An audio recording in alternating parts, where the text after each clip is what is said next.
Greetings LEGO fans from the shores of Burnt Island Lake in Algonquin National Park, where once again I brought some LEGO with me. This time, from the Speed Champions line, we have the Mopar Dodge SRT Top Fuel Dragster and 1970 Dodge Challenger TA, both sounding like lots of fun to play with, and I'm definitely looking forward to doing that. So, let's get this build underway and start playing with these toys.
So here we have another Speed Champion set completed, 2 more cars to add to the collection, and this one I find to be particularly interesting because, unlike the other Speed Champion sets, one of these vehicles is not road legal.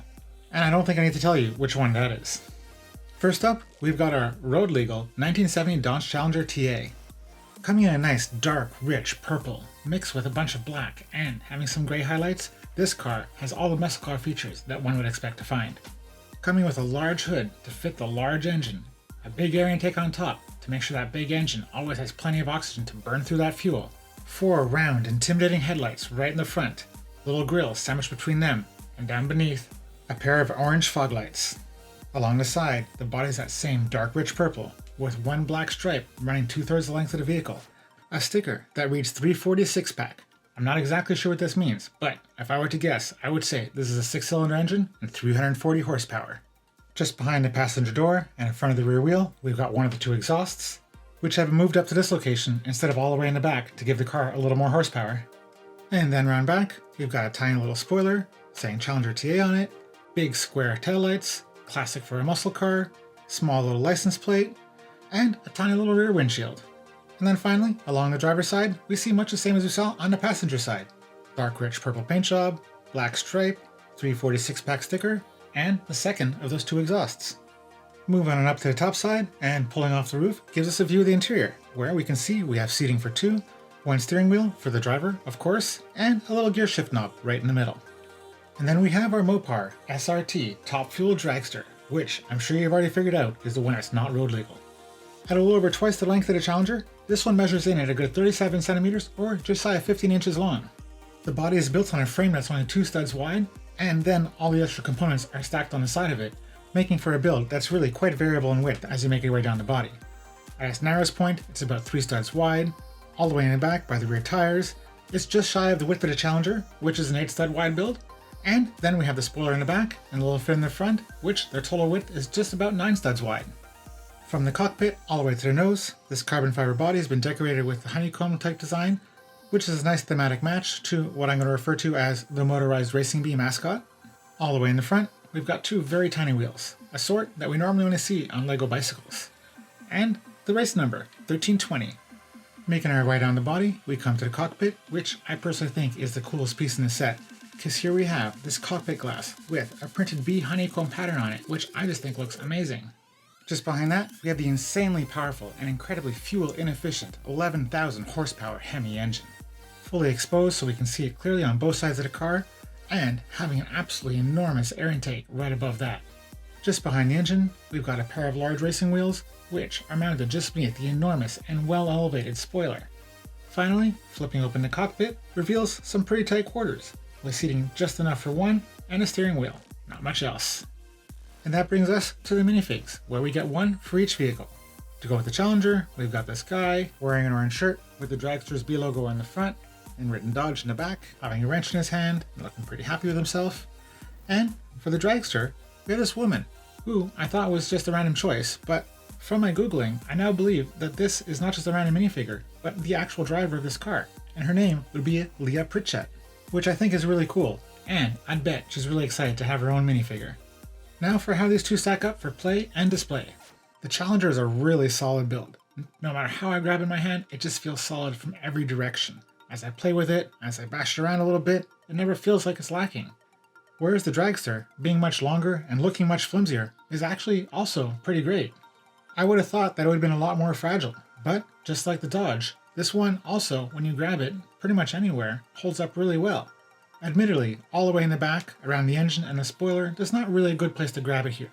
But the body of this car is so long that it's really not necessary to do so back there. It actually feels a little bit awkward to grab it so far back. Whereas, if you grab it around the cockpit, or even a little forward from there, it feels pretty good in my hand and can take a little bit of rough playtime action. There are a few pieces that are a little more prone to popping off when bashing around, mainly that little fin all the way in the front, and the big spoiler all the way in the back, but it really does hold together quite well. However, when it comes to driving around, due to its really long wheelbase, and having a little bit of traction with those front wheels, it actually doesn't turn quite as smoothly as its shorter counterparts. But this car was designed to race in a straight line, so I guess that's not really surprising. As to display, like all the other Speed Champion sets out there, I find on their own they're just kind of okay. I do find the Dragster to display a little bit better than most, although I do find it looks better on its left side, because on the right, the B logos here and here are facing backwards. And it just looks a little off to me, like I put the stickers on backwards, but I assure you, this is how it is. But where they really shine is when you have a collection of them, and you have many sitting next to each other, and then it really looks impressive.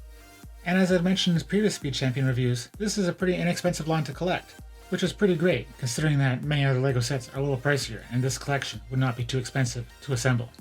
As to the parts that come with this kit, I find that there's two that are worth mentioning. First, as I already talked about previously, there's the cockpit glass for the Dragster, which I just think looks really awesome. And then secondly, on the Challenger, the wheels are a little bit different than what I've seen before. Here we have the tires and the hubs coming as one piece as opposed to separate ones that you assemble. I'm not sure if this is a new trend for LEGO or just unique to this kit, but there it is. I also think it's worth mentioning that a lot of the Speed Champion sets where you get two cars in one come with a little starting gate or some other light that I find to be kind of useless and just a way of padding the part count. So in this one, you actually get more bang for your buck since you're not getting those useless accessories.